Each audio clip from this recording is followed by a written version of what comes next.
It looks like certainly they're beginning to get this situation under control, but as we've just seen, this is quite a dramatic sequence of events, starting from the initial explosions, which seem to go on for some considerable time, up to an hour, as it seems that different parts of this plant were ignited and this fire for a time burned out of control. There is some extraordinary footage, the aerial footage that we've seen of the scene showing these fires, as I say, burning of a very large area of the plant, and the flames shooting up into the night sky. Roughly a half-mile radius around the plant, people have been evacuated. And again, as we've just heard, the reports are varying according to the precise numbers of people who are unaccounted for. It seems about 15 people are still unaccounted for. 2 apparently managed to escape from this scene uninjured. And at this stage, there is really no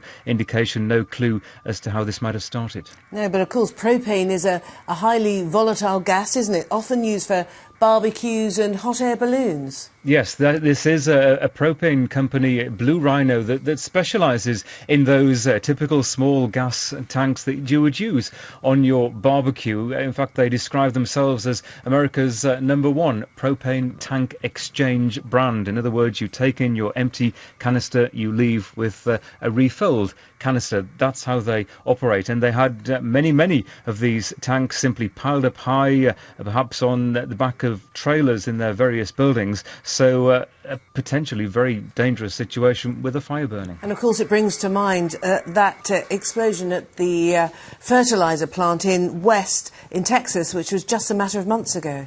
Yes, that's right. Obviously a rather different situation, a fertiliser plant as opposed to propane gas, but that was also late at night at about this time of day. We were talking about it. The pictures eerily looked rather similar, with huge plumes, huge flames shooting up into the night sky, and people around in that neighbourhood being evacuated. So in that respect, a very similar scene.